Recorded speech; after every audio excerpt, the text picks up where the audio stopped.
Hello and good morning, everyone. I'm Amir Ismail, an immigration consultant based in Toronto, Canada, and I'm glad that you have joined us today for this important topic. All right, let's dive right into it. Today, we are going to do a deep dive into something that could be a real game changer for some of you listening out there. It's called the EB-2 NIW. And, I think this is one of the option that a lot of people don't know about, but it can be a real secret weapon for skilled professionals, especially those who want to live and work in the United States. Now, I know acronyms can be a little confusing, so let's unpack that in a one by one. So EB-2 NIW stands for National Interest Waiver, and that waiver part is really the key here. So what makes it so special? Well, unlike most other visa pathways, you don't need a job offer to qualify. That's right. It's all about convincing the US government that your work is so valuable, so aligned with the national interest that they'll waive that whole job offer requirement. You heard that right. It's all about convincing the US government that your work is so valuable, so aligned with the national interest that they'll waive that whole job offer requirement. You don't need an employer to sponsor you for this one. It's all about you making the case that you're such an asset to the US that they would welcome you without having a job offer. Excuse me. And I think that's what's so fascinating about the EB-2 NIW. It really flips the script. Instead of waiting for an employer to pick you, you are taking control. You're saying, hey, this is what I bring to the table. This is why I'm valuable. And this is how I can benefit the US. It's like you're saying, hey, USA, come to me. And today we are going to break down exactly how to do it. So let's get into it. So you can see if this pathway could be your ticket to the US. So no more waiting for that perfect job offer. And let's explore how you can make the US come to you. I think a lot of people get hung up on that traditional route, waiting for that employer sponsorship. But the truth is, there is more than one way to achieve your American dreams. The EB-2 NIW opens up possibilities for those who might not fit the typical mold, people who have unique skills and ambitions that could benefit the US in extraordinary ways. So if you're intrigued, let's dive deep into it. And before we get ahead of ourselves, let's start with the basics. So let's break it down why it is such a big deal for skilled professionals, especially those who may be looking for an alternative to the employer-sponsored route. So the EB-2 NIW, as I have mentioned, stands for Employment-Based Second Preference National Interest Waiver. It's a way for individuals with exceptional abilities and a proven track record for success in their fields and obtain green card, which grants them permanent residency in the US. So we are talking about pretty big deal here, definitely a big deal. And the national interest waiver part is key here. It means that you don't need a job offer from a US employer to qualify, like a whole other ball game. Instead of that job offer, you have to demonstrate that your work is so important to the national interests of the US staff that waiving the job offer requirements would actually benefit the country as a whole. So it's not just about having a great resume or being really good at what you do. It's about showing that your work has a broader impact, that it aligns with the US's goal and priorities. And it sounds like a high bar to clear. It definitely can be a rigorous process, but it definitely is achievable if you understand what the US government is looking for.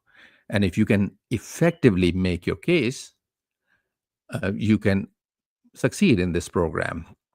So you must be starting to see how this could be a real strategic advantage for some of you folks listening to this podcast. Think of it this way: the traditional green card process often involves something called labor certification, right? Which is designed to protect American workers by ensuring that employers can't just easily hire foreign workers over qualified US citizens. Makes sense, right?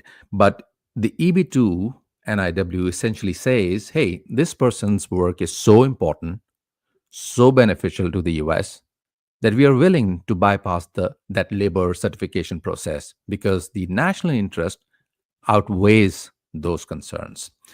It's like saying the potential benefits this person brings to the table are so significant that it's in everyone's best interest to expedite the entry into the US.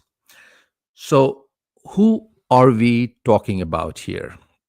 Well, imagine a researcher developing a groundbreaking cure for a disease, or an entrepreneur creating jobs and boosting the economy with revolutionary new technology, or maybe an artist whose work promises and promotes cultural understanding, and a global diplomacy, or a policy analyst whose insights are shaping critical national security strategies.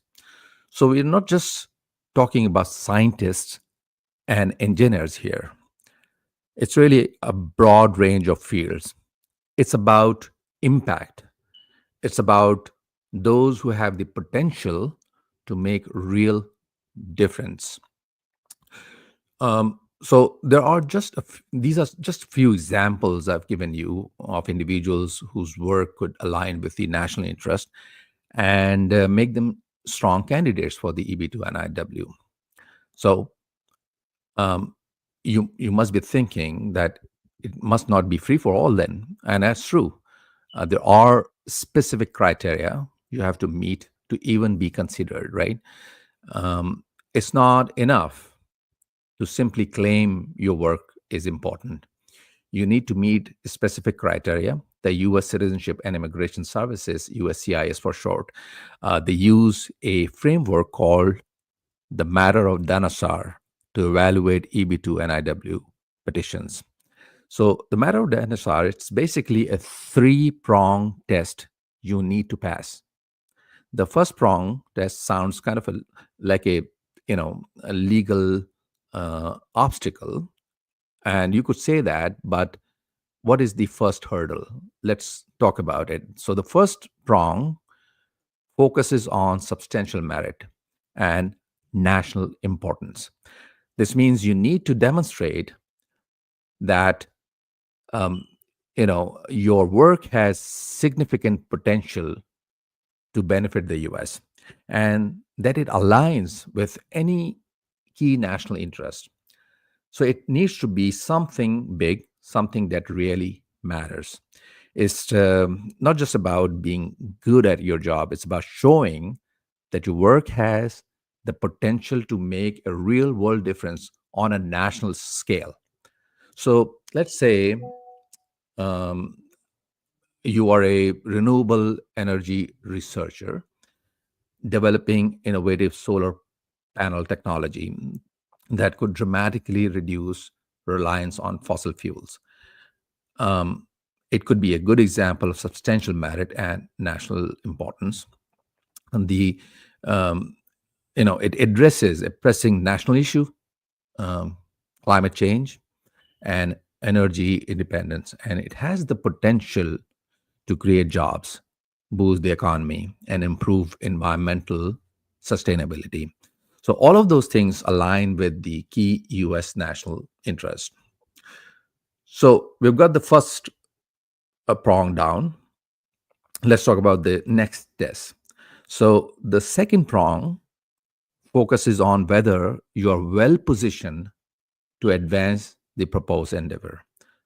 So, it's not enough to just have a great idea.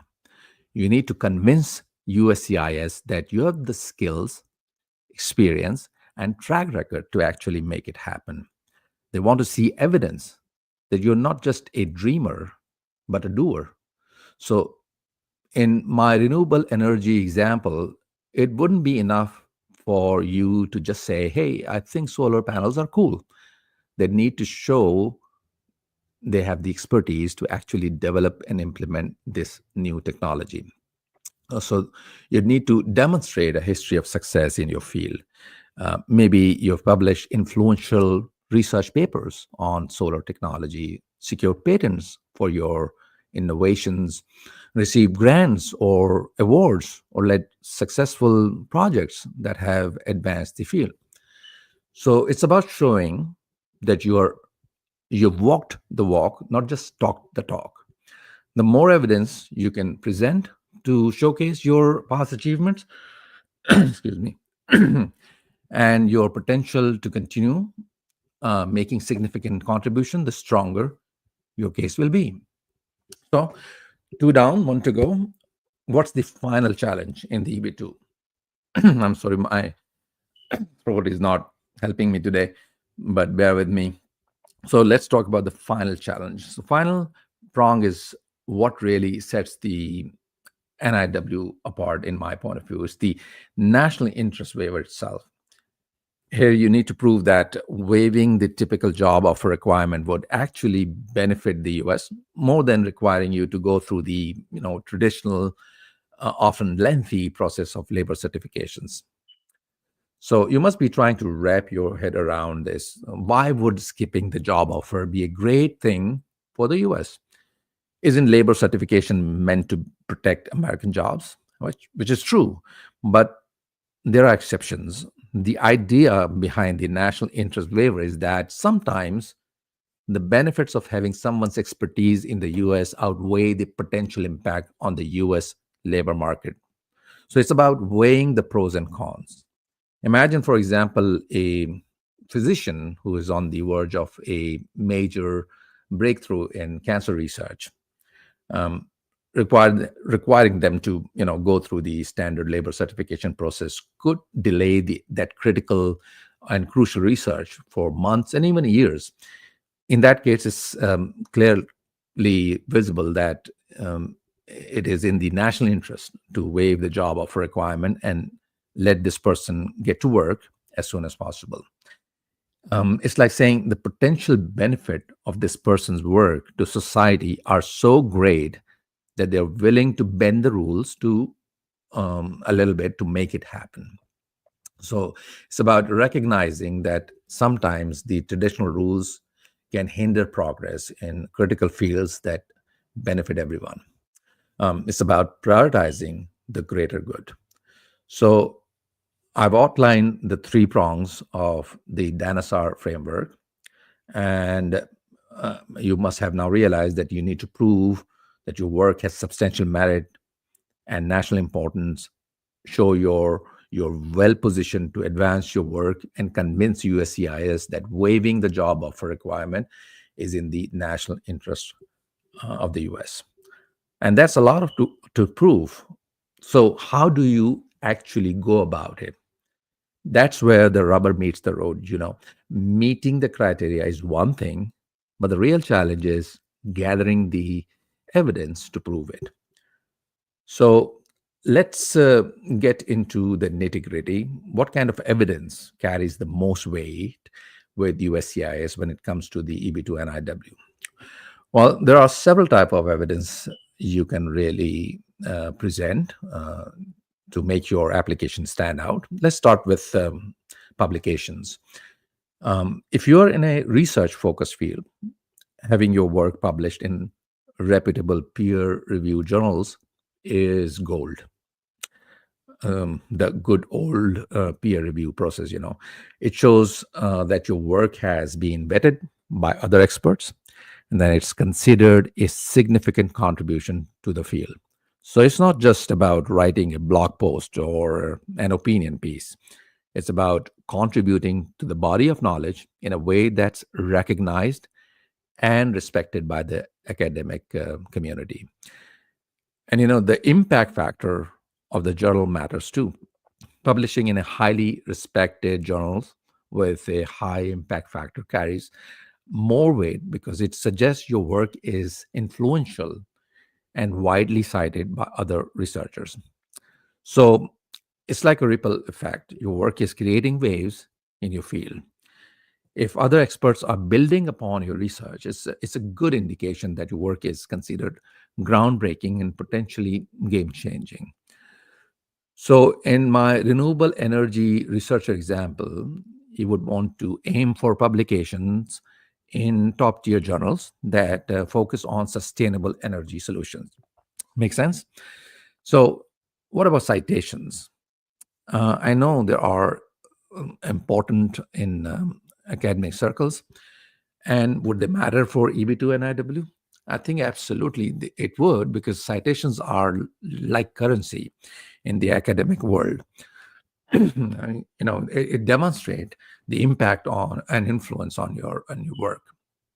So the more citations, the better. And it's not just about quantity; it's about quality too.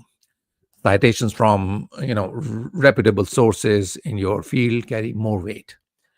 So if in my renewable energy researcher example, is seeing his work is cited in numerous other studies, that's a good sign. It suggests their research is making waves and potentially influencing policy decisions or maybe technological advancements. Excuse me. So um, you've got publications and citations. Beyond publication citations, there is another category of evidence that can be incredibly powerful in my point of view. And these are called patents. Patents demonstrate that you've developed something truly innovative and unique, something that has commercial potential and could benefit society as a whole.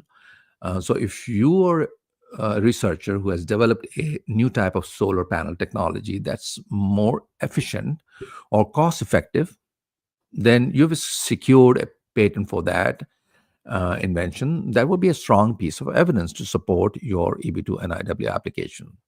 Um, Patents show that your work has real world application and could contribute to economic growth, technological advancement, or solving critical problems. It's a tangible demonstration of your ability to improve and create something that truly is valuable.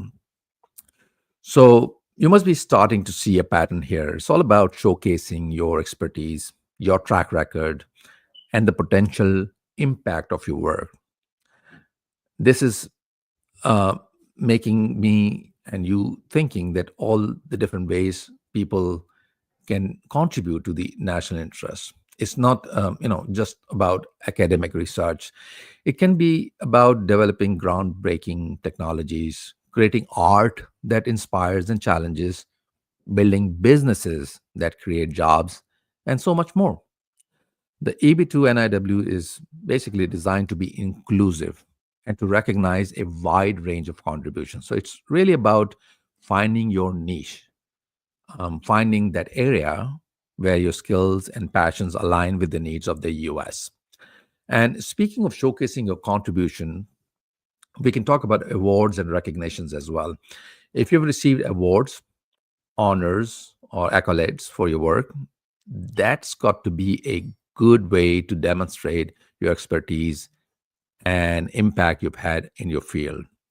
Awards and recognition provide external validation of your achievements and expertise, and they show that your work has been recognized as exceptional by your peers, by professional organizations, or even by government agencies. So, if our researcher, the example that I quoted, has won a prestigious award for their contributions to sustainable energy research, or if they have been recognized by a government or professional organization for their groundbreaking work, they would be another feather in their cap, so to speak. So it's a way of saying, hey, this person is a leader in their field, and their work has been deemed worthy of recognition. So I've covered publications, citations, patents, and award, but there is a human element involved as well.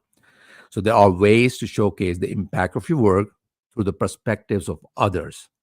That's where letters of recommendations come in. Having strong letter of recommendations from respected figures in your field can be incredibly persuasive. And these letters, they need to go beyond simply stating that you are a good person or a hard worker. They need to provide specific examples of your achievements, your expertise, and the impact your work has had. So they need to paint a picture of you as a standout individual in your field. They need to explain why you are someone who deserves this waiver. So if our renewable energy researcher can get letters of recommendation from leading scientists in the field, from industry experts who have seen the potential of their technology, or from policymakers who have been influenced by their research, that will carry a lot of weight. So the more credible and influential your recommenders are, the more impactful their letters will be. So it's all about building a network of support. You want people who can vouch for you, who can speak to your abilities and your potential. So we've talked about the importance of choosing the right evidence, presenting effectively, maintaining consistency and connecting your work to the national interest. But let's be real. This whole process can feel pretty daunting, and it can be. Um, I would like to give you some specific tips or strategies that can help you navigate this complex legal landscape. One of the most important things is to do your research, thoroughly understand the requirements, the criteria, and the types of evidence that carry the most weight. Don't rely on hearsay or anecdotal information or what your local agent in your local market is telling you. Go to the source, familiarize yourself with the USCIS website, read the relevant policy guidelines, and consult with immigration experts who specialize in the EB-2 NIW. So it's about being proactive and informed, not just hoping for the best. It's about arming yourself with knowledge and seeking expert guidance to ensure you're putting your best foot forward. And another key strategy is to be meticulously organized. Keep track record of and keep track of all your documents.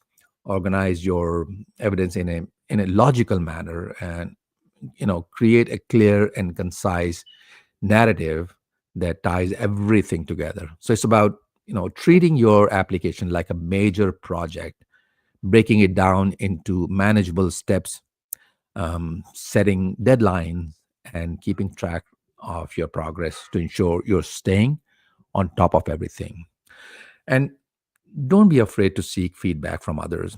Have trusted colleagues, members, or of your organization, mentors, or immigration experts review your application before you submit it.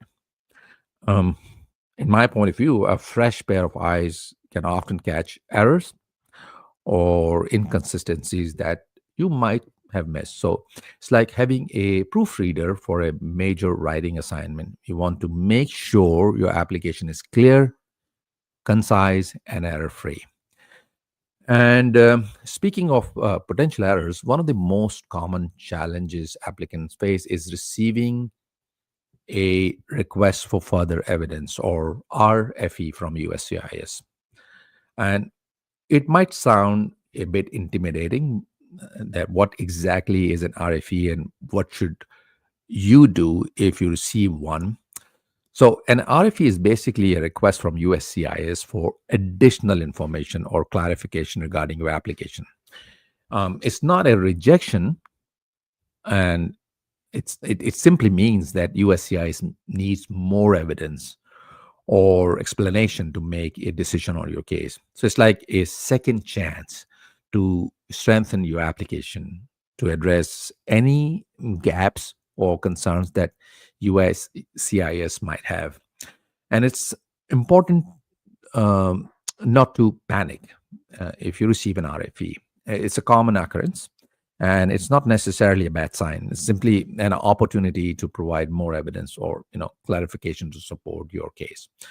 So an RFE is not the end of the world. It's a chance to refine your application and address any questions that USCIS might have. And the key to responding to an RFE effectively is to carefully analyze the request, understand exactly what USCIS is asking for, and provide a comprehensive and well-organized response that directly addresses their concerns. So if USCIS is asking for more evidence of your contributions to the field, you'd want to provide additional publications, citations, or awards that highlight your impact. And if they're asking for more explanation about your work, how it aligns with the national interest, you'd want to provide a more detailed and specific analysis of how your work addresses key U.S. priorities and challenges. So an RFE is like a dialogue with USCIS. They are giving you an opportunity to fill in the gaps, provide more evidence, and clarify any prints that might not have been clear in your initial application. And if you respond to the RFE effectively, it can actually strengthen your case and increase your chances of approval. So I've covered the basics of the EB-2 NIW, the criteria you need to meet, the types of evidence that matter, and some common pitfalls to avoid. But before we move on, I'm curious to know if you guys are joining us, which cities and which countries are you joining us from? Please put your location in the comments down below. And also, I see that a lot of questions are coming in, so I'll be happy to answer and respond to those. And if because of time constraints, I'm unable to do so, I'll make sure that I get back to you personally on those. So let's move forward, and let's talk about recent policy updates or changes to the EB-2 NIW landscape, and that you should be aware of. So there have been some interesting shifts lately in the present regime, which is going out, and then the new administration that is going to take over. So we've been talking about what makes an individual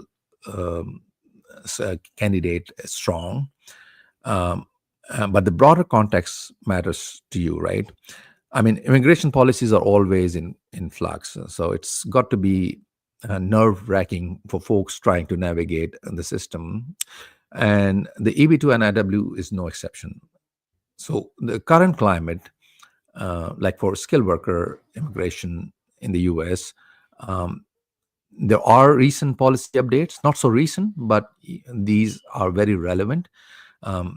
They seem to recognize that skilled immigration is crucial for U.S. economic growth and competitiveness. And the current administration has been pretty vocal about attracting and retaining global talent. And I'm pretty sure it's going to continue in the next administration as well in January.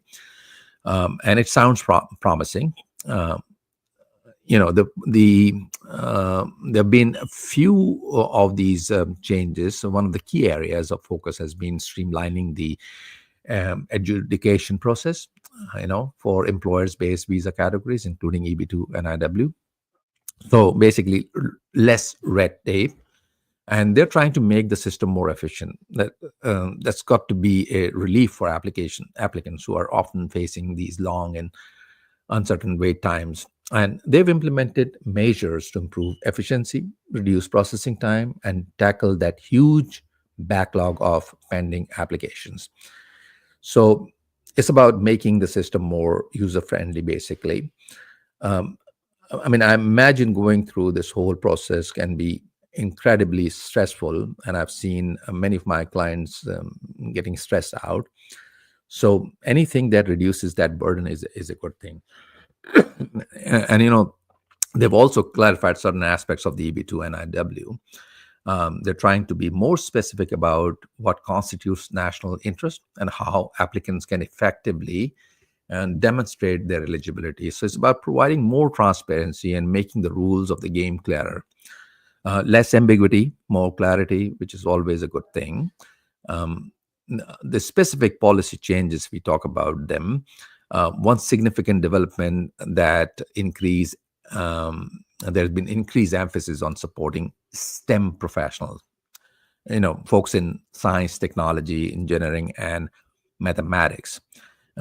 STEM is huge these days, and the government recognizes the crucial role these professionals play in driving innovation and addressing those big challenges facing the nation, the U.S. as a whole.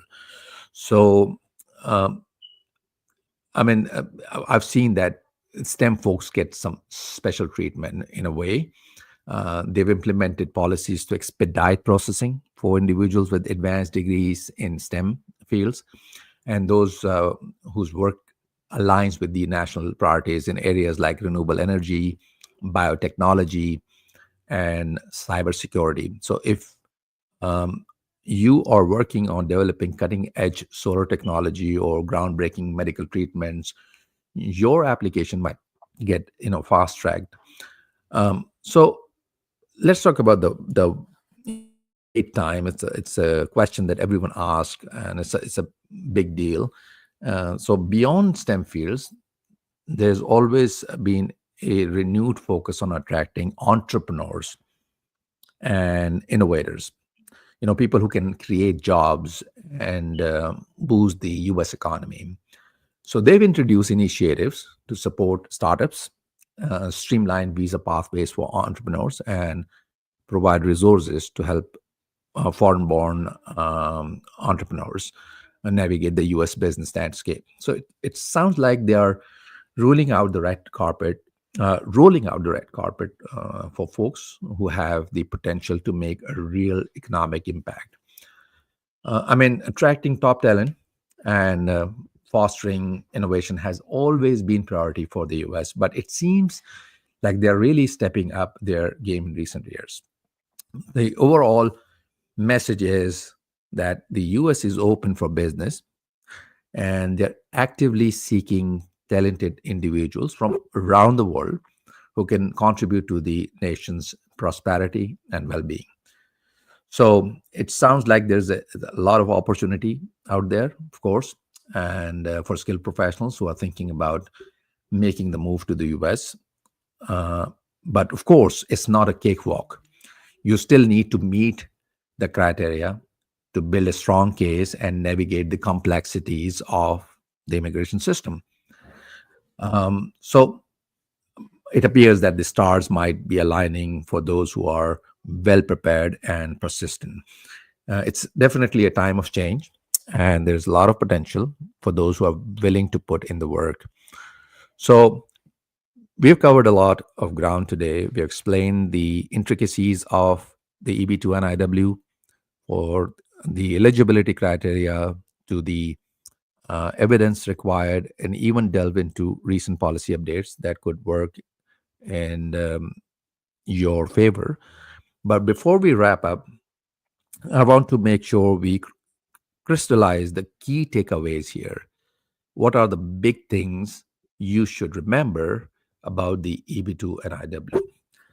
And I think the biggest takeaway is that EB-2 NIW is a powerful tool for skilled professionals who want to live and work in the US, but it requires careful preparation and a compelling case.